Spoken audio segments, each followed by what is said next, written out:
for STICKERMANIA, again from Louisville, Kentucky, with our Friday night live stream. We can't do a Saturday night, so we're doing a Friday night. Hope we got a few people tuned in. In a little while, I'm going to unbox these Holy Grail items: a 1964 Beatles record player and a 1984 audiophile pressing of the Beatles Sgt. Pepper Nimbus Supercut. Only comes up about once a year, each one of these items. I got a hold of them in the last couple of weeks. Wait a few, about the middle of the stream, we get some people in here watching before I open it up. A few things to tie up from the last live stream: the heritage auctions that I bid on. Bid $20,000 in bids and only won one item last Saturday in Dallas, Texas. I won the $800 BC13 factory sealed Australian box stereo vinyl box set. But I had that wrong on the price of the set of autographs that were the Beatle autographs on the way to America on the Pan American 101. It had Cynthia Lennon, the four Beatles, and Brian Epstein, and the final hammer price was $100,000. And the other big one was $112,000 for the sealed First State mono butcher cover. They put them in like a plastic, they encase them now, they have them graded. I think it was graded a 9.5. I forgot to talk about my close encounters with famous rock musicians last week when I was a rock and roll grocer in the 80s and the 90s.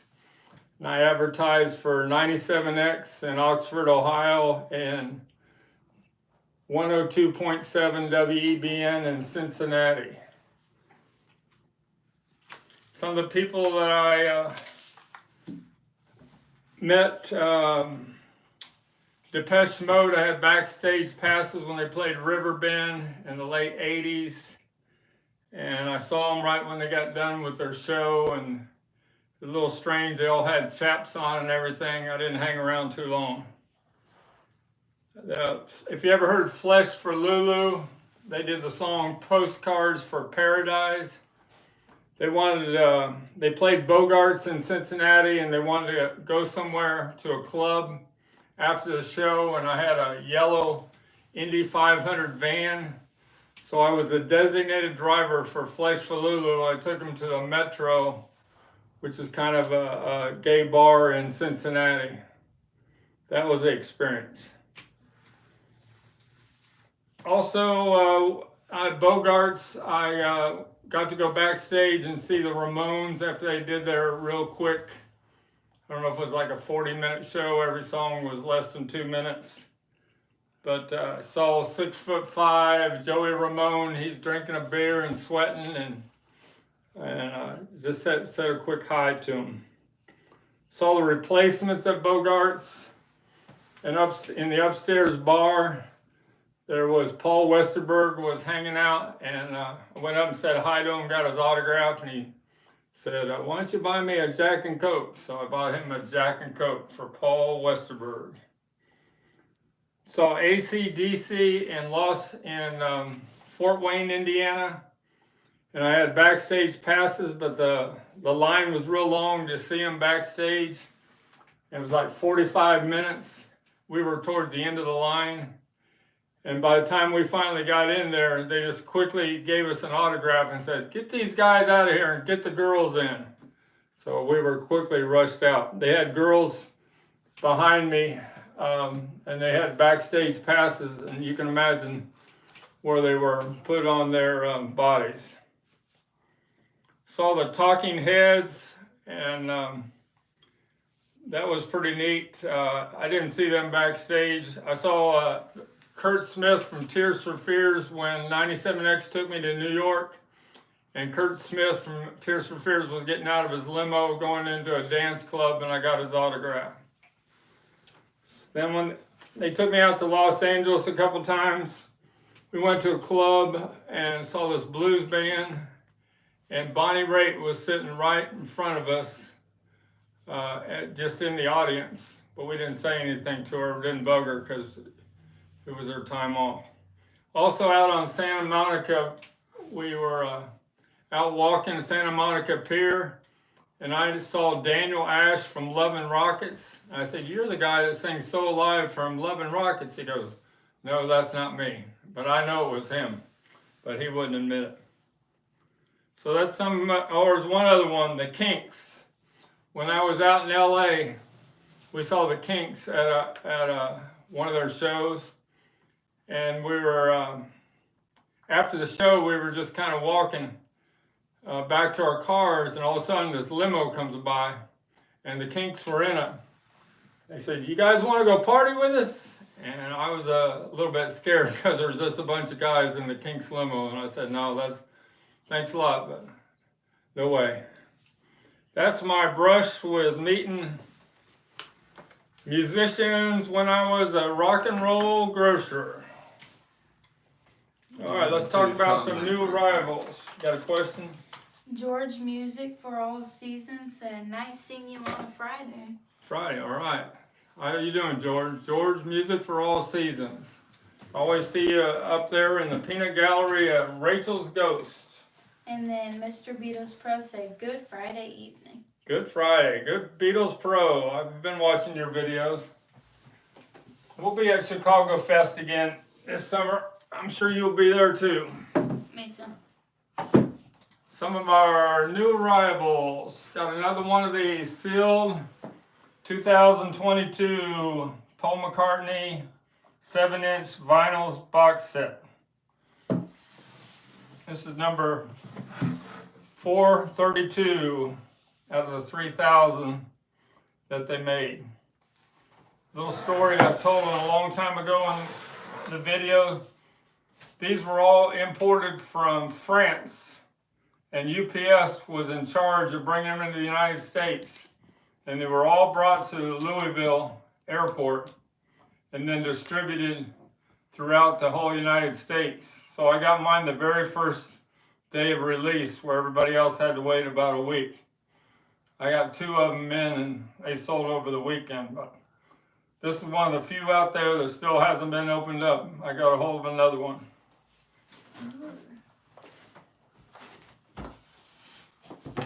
Heavy. I don't know how much that weighs. 200 pounds. A lot. Got this in today. The Beatles story on Capitol Records in the slipcase by Bruce Spicer. This is from 2005, according to the autographs. They're dated 2005, Bruce Spicer. That's part 2, this is part 1. It says, "To Jim, the biggest Beatles fan east of New Orleans, Bruce Spicer, 2005. These are great books on the Beatles, and they've been out of print for a long time. Real nice shape in that slipcase. Hard to get them like that. The other one that's worth a lot of money is the Beatles on VJ Records. I've had it a lot of times. The hardback book. Oh, I gotta readjust again. Why don't you hand me those there? We had a little thing on Rachel's Ghost that was either today or yesterday. They were talking about how the new Beatles releases from last year, how they're all, you can get them for about half price. Well, this is one that kind of breaks the rule. This is the one that sold out the very first day, the slipcase with the red and blue vinyl. It's still worth over $250. The other 2 items that have held their value are the sealed cassette of Now and Then and the Spotify 10-inch release of Now and Then, 10-inch record.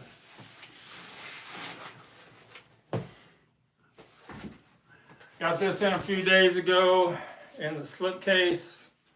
Never been opened up. Paul McCartney archive edition of Ram. It's got 4 CDs and a DVD and a 112-page hardback book. They're all numbered. This is number 7500.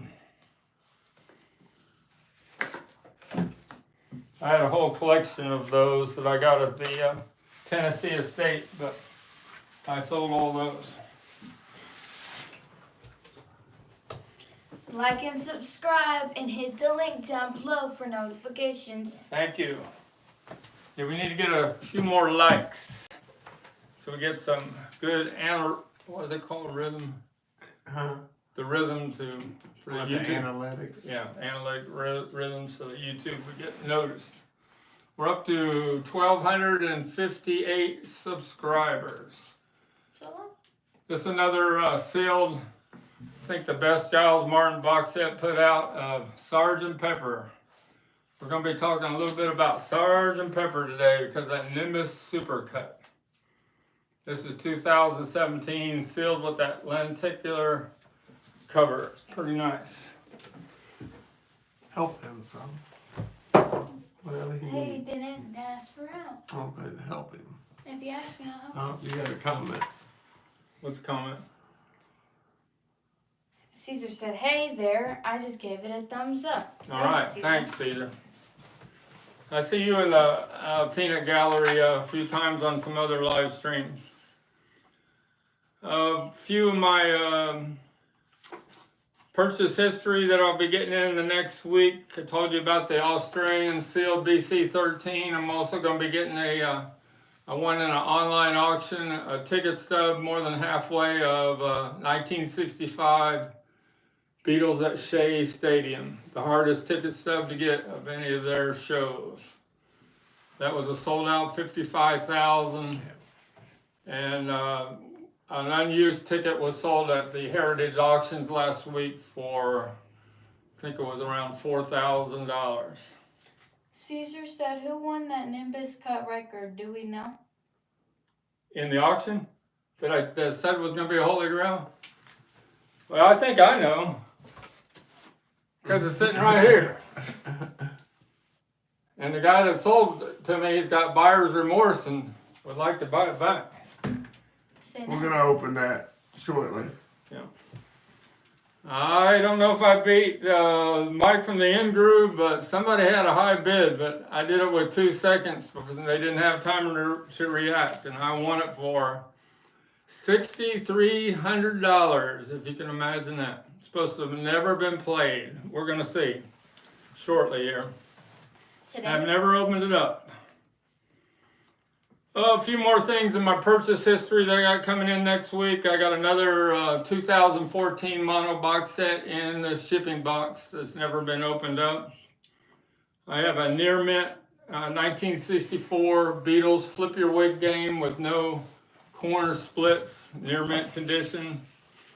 I got a 1964 Beatles Halloween costume coming in. Doesn't have a mask, but the reason I bought it, almost every time I have those Halloween costumes, they have some kind of dry rot on it and stains. This one doesn't have any, so now I just got to get a mask, Beatles mask to go with it. I got a whole set of Dave Clark 5 dolls coming in, made by Remco. I've had those before. And I got a sealed Some Girls coming in with the one like this, but this one's been opened up. But I have a sealed one with all the women that they weren't allowed to put on the cover. And I got a Let It Be VHS tape with still in the shrink with the watermarks on it from the Magnetic Video Company. First time I've ever seen a Let It Be video that's still in the shrink that has the watermarks like you'd buy in the store brand new. Got a sealed black and blue Rolling Stones album coming in that's got a hype sticker for Hot Stuff on the front. Never seen that. And Rubber Soul, I got a mono 1965 first press. It's called the Loud Cut. -1, -1. I've never had the Loud Cut before. I've had the Hazel Yarwood -5, -5. I sold that a few weeks ago for $300. I had a 1981 -6, -5. I sold for $198 a couple days ago. And I got another revolver stereo audiophile pressing, 1977 from Germany. That's supposed to be the best. I've had it about 5 times. The best stereo audiophile pressing that you get anywhere in the world. What? That's my purchase history, so look forward to that next week. Caesar said, wait, what? You did? Nice. Congrats. Oh, that I won the Nimbus Supercut? Yeah, you didn't even know. Yep. Congrats. Yeah, we better.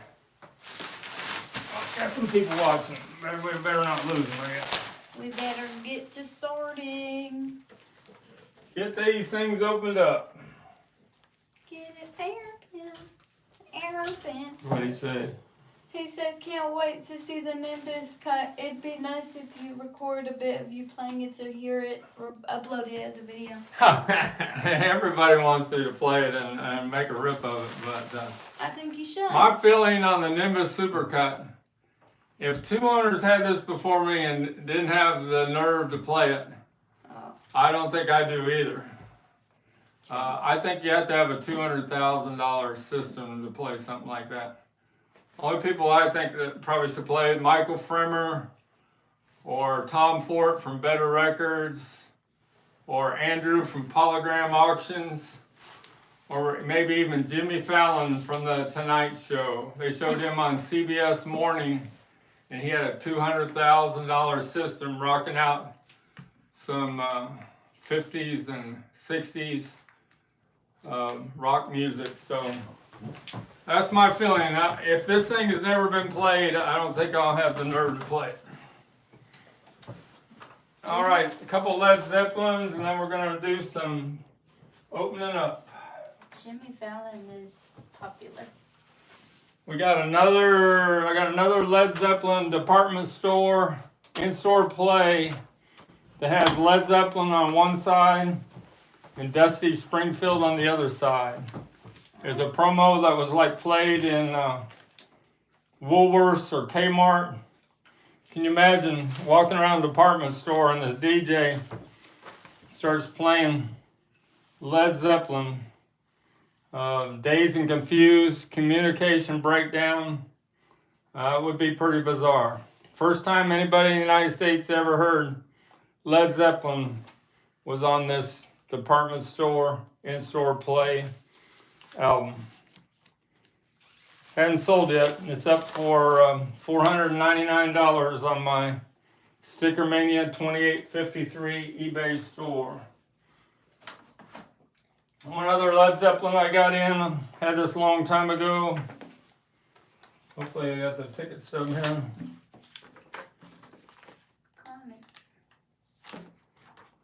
Would you drop the ticket stub? Must have dropped right there. It's a 1969 original program for the Fillmore East in New York from May 30th, that weekend of 1969, when Led Zeppelin was finally the headliner. And they were headlining, they had Woody Herman, Delaney and Bonnie, and the Joshua Light Show. This ticket stub is from May 30th, 1969, when Led Zeppelin was finally a headliner. And Led Zeppelin 1 was selling like crazy, and Led Zeppelin 2 was being recorded. True. Caesar said, not many of us have heard it. This should be put up for people to see. You will pull a lot of traffic. Just do it. Ha! 2 more. Like me peeling a butcher cover live on video. Gary to us said, so have you done your tax return yet? Complete with all the taxes eBay now charges on the purchases. Reminds me of Georgia's song, Tax Man. I've been on That's eBay the for motion. 17 years. I'm used to paying taxes on eBay.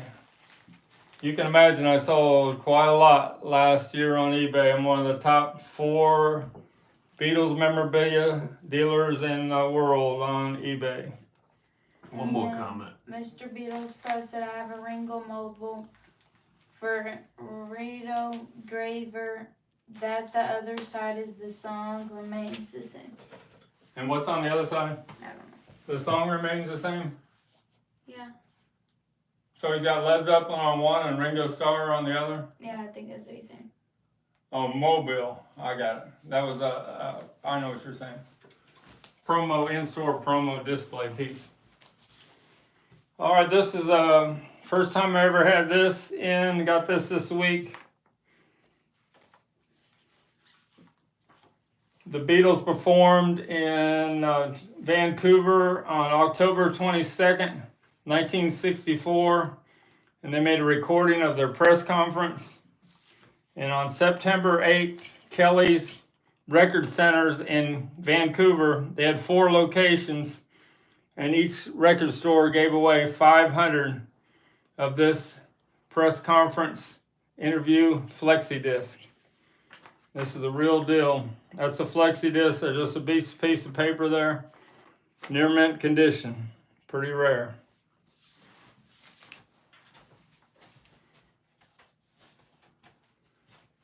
All right, let's open the record player first. Yay! It looks expensive. Last year I had one of these record players. I get it restored to get rid of the hum. Luckily here in Louisville we have one of the best in the Midwest, a vintage stereo repair shop. You guys probably know, maybe if you've heard of magnetic tape recorder. Alright, here's the Beatles record player.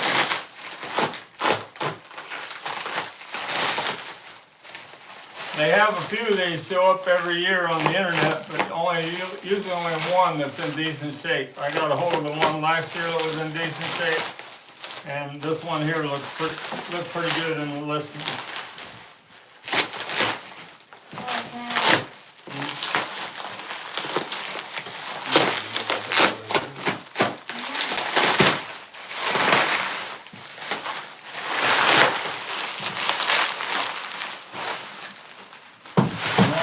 Go.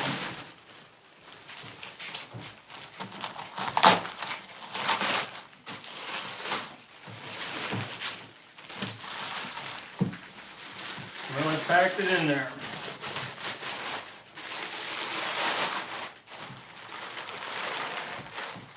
Not too many of these left in any kind of condition.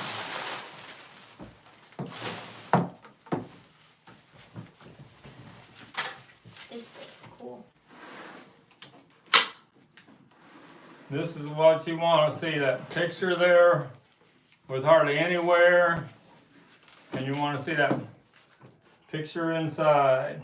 What's that? Oh. That's the plug and everything. That's the plug. Yeah, that's the 1964 plug. He's got the tone arm down. All of them have the foam wore off after 55 years. None of them have the foam left on the platter. So that's pretty good, decent shape. Put the plug in before you close it. Do what? Put the plug in before you close it. 1964 Beatles record player. Gonna get that restored, get rid of the hum, get it where it plays real good. Put that up for sale on eBay. I've owned 6 of these in my lifetime. This is one of the nicest condition. You like that? I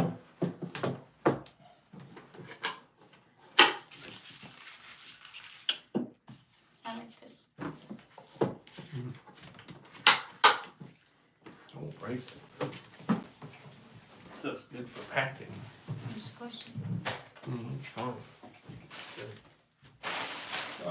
few other things, and then we'll open this Nimbus Supercut. George said it was beautiful. All right, thanks, George. George said, beautiful star eyes.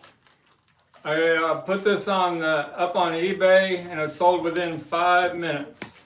This is not the Unipack. This is the second issue gatefold cover because everybody's complaining about the Unipack.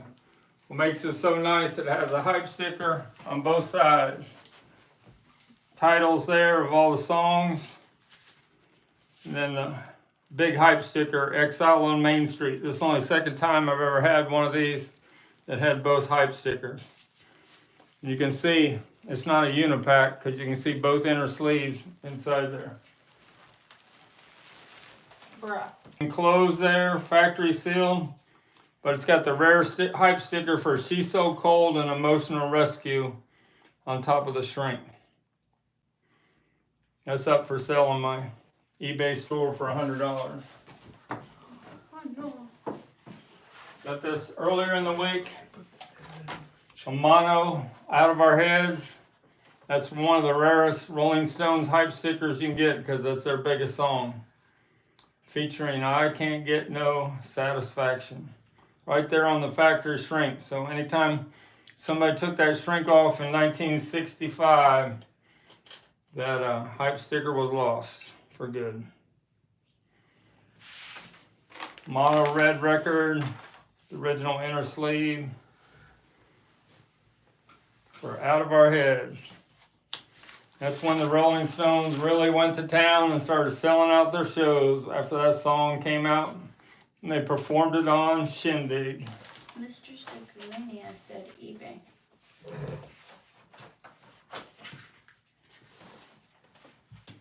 She gets about it. Yes. Girl, I try to put it in the chat so people can see it. So I got the some things he threw in with the Beatles record player to sweeten the deal. They gave me a collection of Beatle records, 45s. I got a 1965 Fan Club flexi disc. I've already sold it on eBay for $100. How many albums do they have? Beatles. Yeah. They got core of 13 United Kingdom albums. But then there's Magical Mystery Tour from the United States. Ah, so 14. You got Beatles EP, 4 by the Beatles. Real tough to find this in any kind of decent shape. It has no seam splits. That was thrown in with the record player deal. And these UK EPs are very first issues from 1963 with the KT tax code on the middle. And no sold in the UK in the middle. That's how you know you got a first press 1963 Beatles EPs.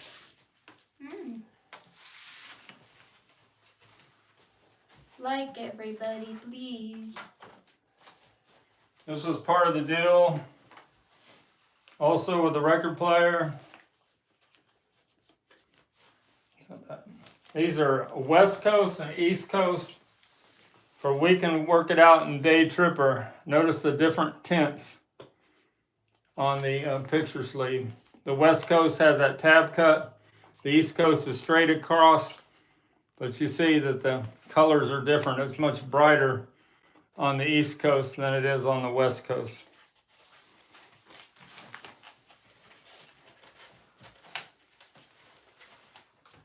One more from that deal. Perry Cox sold one of these earlier in the week. The biggest novelty song that came out in 1964. We Love the Beatles by the Carefrees.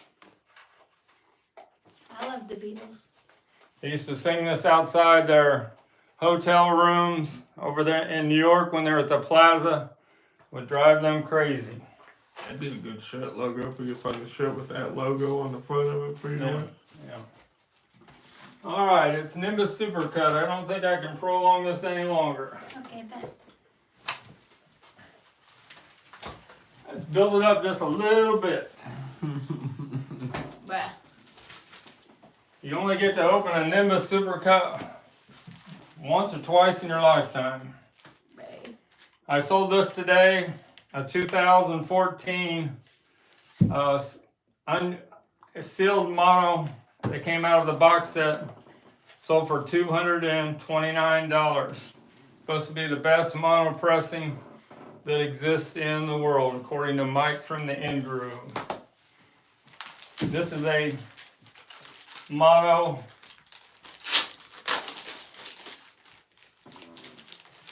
original mono from the United Kingdom.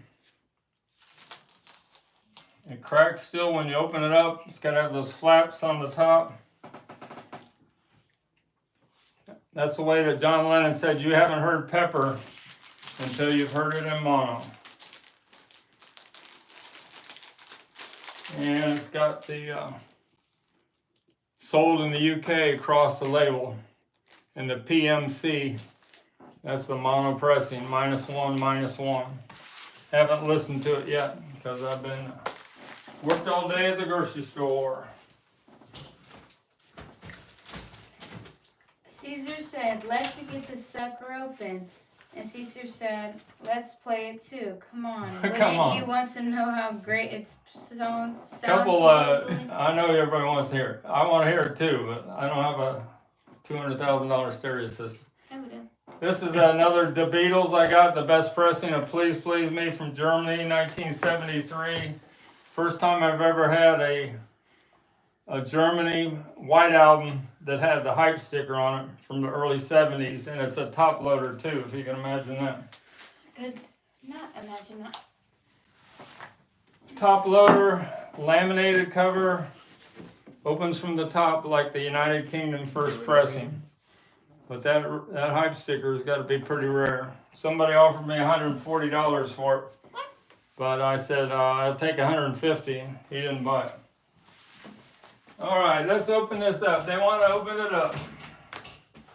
Bruh, I make that much in like a week. How do people make that much? Because you're a kid. That's life. The heck? I could spin that on the writer. Sgt. Pepper Nimbus Supercut from 1984 in the United Kingdom. You need to do the drum roll for him. Drum roll, please.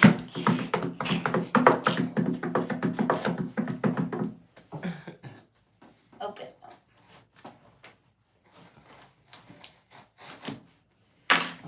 Let's see.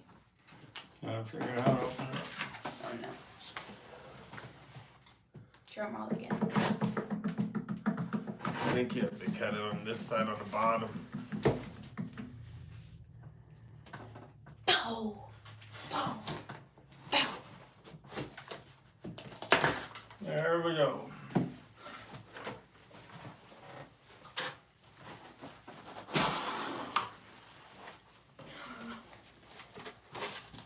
This came from Minnesota, Minneapolis, Minnesota.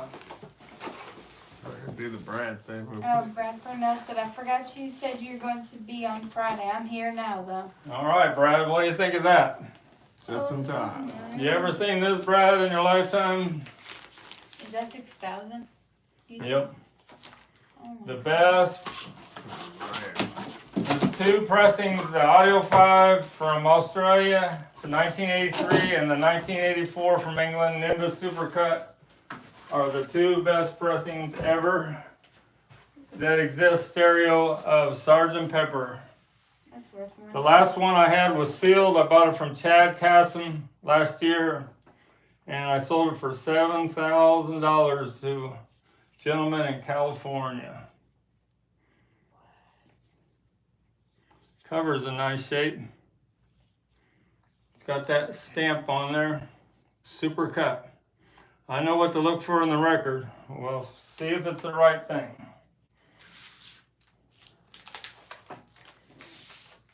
It's got to have an indentation. I see it on the label. It's like a year of rent. Shiny like a mirror. See the indentation on the label? And in the dead wax, it has to have Nimbus England in it. I see it right there. Nimbus England, right below the EMI. Yeah. You really can't see it in the dead wax, Sam. But I can see it. hard to see on the. Got me nervous. I better put it away.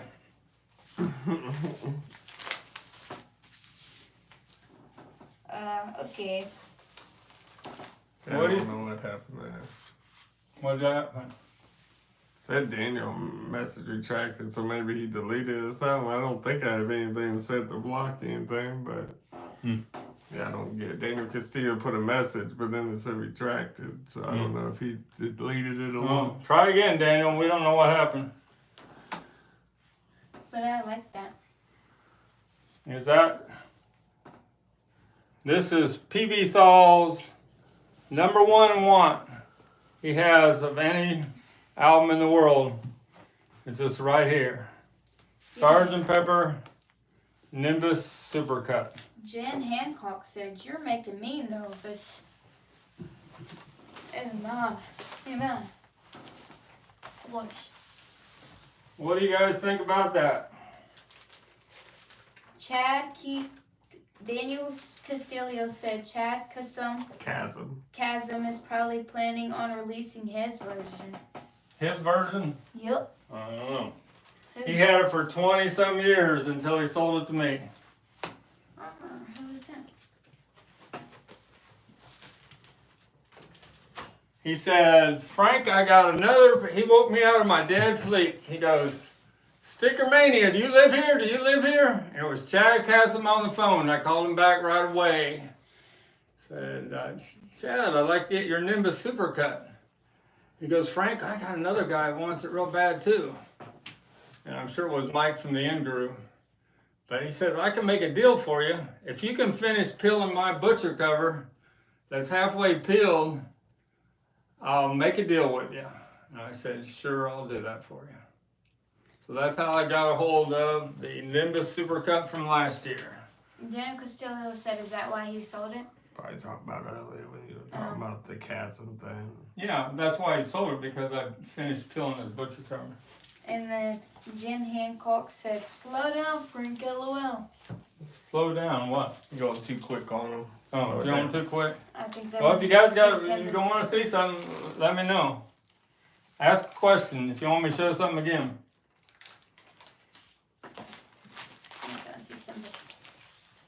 Got my butcher covers.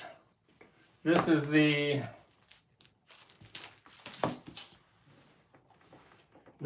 East Coast, and this is the West Coast.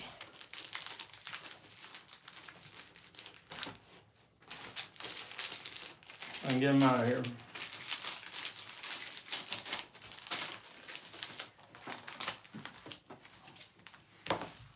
That's one of the first songs I ever had right there. My uncle had 2 copies of Time Won't Let Me, and I figured, well, he won't be missing one of them if I take it. So I got the 45 of Time Won't Let Me. You know there's this place in Louisville where they dress up as the Beatles and when they sing the Beatles? And it's this little place. Place in Louisville? Yeah. Who's saying that, Brad? No, this girl posted on her story that she went there. It No. was probably Abbey Road that we went to last year. No. So I got a West Coast and an East Coast peeled butcher cover, and you can see the different tint. This has a purple hue added to it, and this is more of a natural tint. You can see the difference. West Coast on the right, East Coast on the left. And this is my beautiful second state that hasn't been peeled. It's up for sale on my STICKERMANIA 2853 at $1,888. Somebody wanted me to sell it for $1,500. I said, no, it's a fixed price. If it doesn't sell by next Tuesday, my son and I are going to make a 2-hour video of me trying to get a near mint peel of a perfect white second state butcher cover. I figure I can double the value if I can get that off there in one piece and have a beautiful peel there. Can you see Ringo's V-neck? We couldn't see it last week.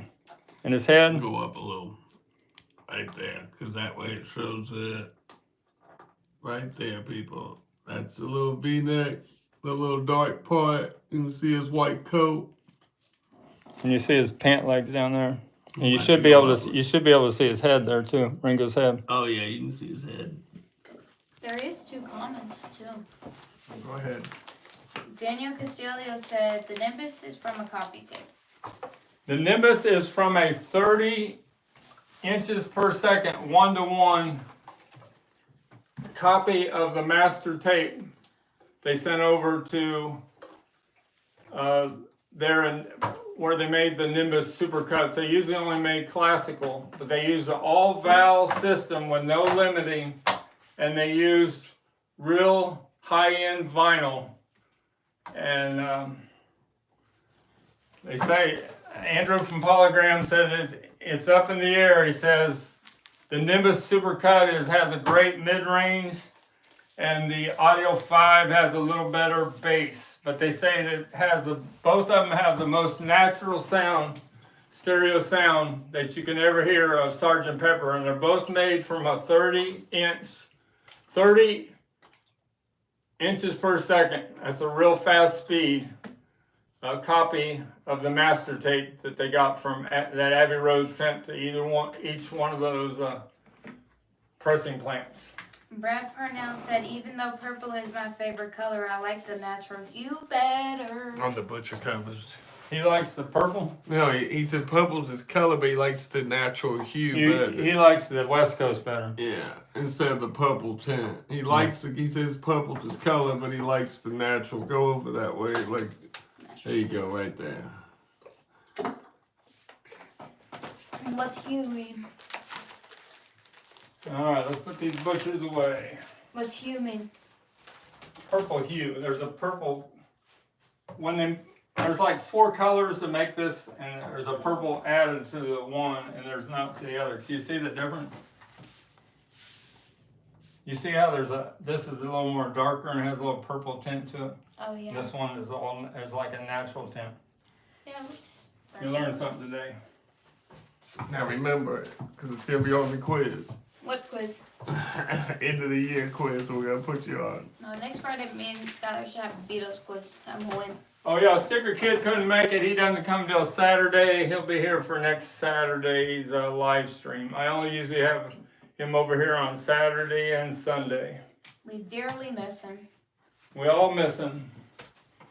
All right, sticky fingers. Couple things to round this out. I'll leave the Nimbus Supercut right there where you can see it. But I better put the record where up there where it's supposed to be. That looks like you. Jimmy Fallon, you want to buy that from me and send me a tape recording of it? That would be nice. All right, you got a sticky fingers I got in today, a first press. I'm gonna text Jimmy Fallon. My favorite Rolling Stones album. Got a little plastic in there to protect it because the zipper did terrible. Tore up many covers. Rare. Andy Warhol created this cover. That's a first press with printing on both sides. 1971 sticky fingers with no damage at all. That's as nice as you ever see a first press sticky fingers. The record pretty much looks unplayed. There's this one little smudge, probably where the zipper was rubbing up against the record. Haven't played it yet. It's a Presswell PR pressing.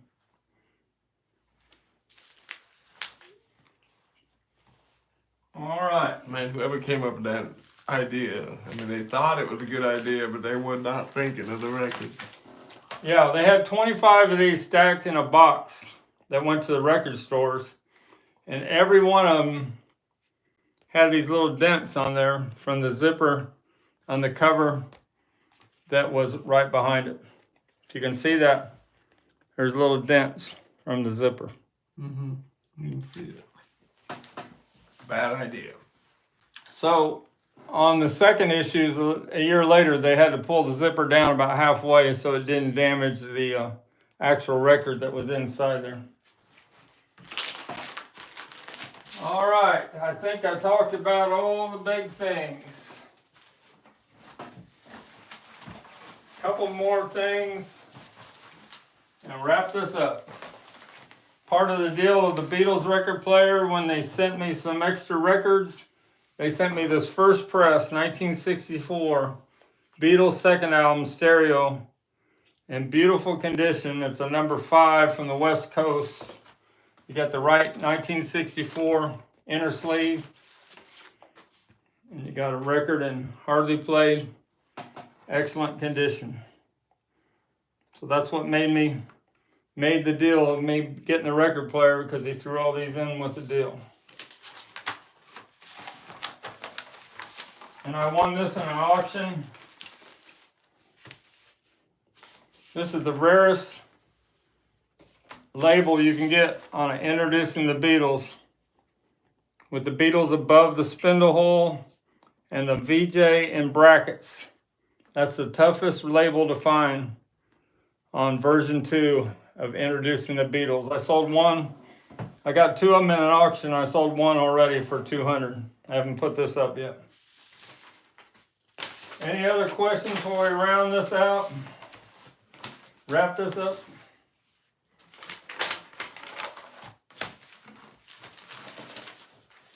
Got no questions there, sticker granddaughter?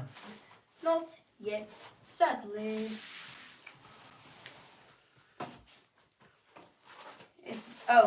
Caesar said I just let P. Bethal know that you have his Holy Grail. He said since you don't want to play it, to send him to rip it.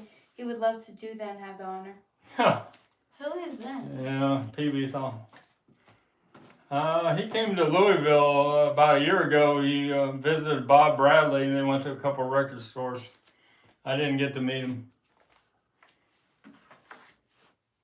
Let's look at the record one more time of the Nimbus Supercut.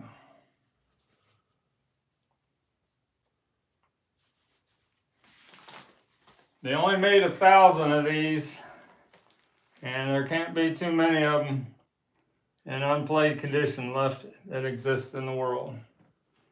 One of the rarest audiophile pressings. If you want to talk about audiophile pressing, there it is.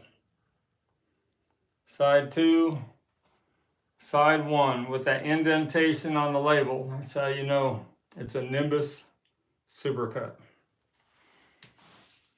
Alright, I hope you enjoyed our unboxing video. I surely did. And Caesar said he doesn't have the money to pay that, but he would love to rip it for all of us in here. Yeah, I'm sure he would. And then Brad Purnell said, I met Graham Nash coming out of the Great Escape one day as I was going in. Alright, I remember that story. And Daniel Castillo said the Beatles thought supercuts were a gimmick. These supercuts were a gimmick?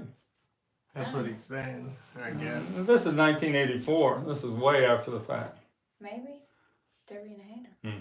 Maybe they didn't like him at that time when they came out. No, I don't think. I think he's talking about something else.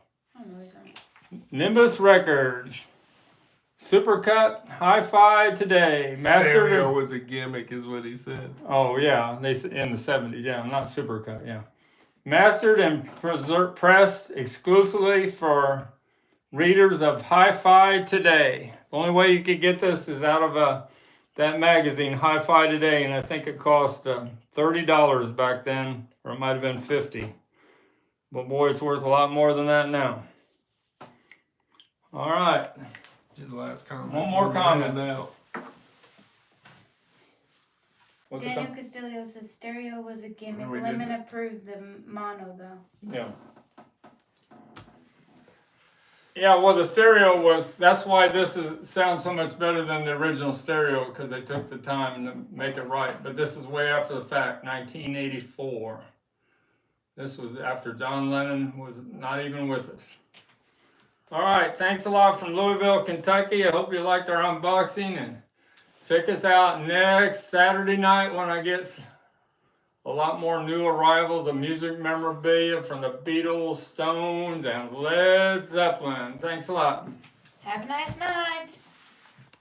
Party.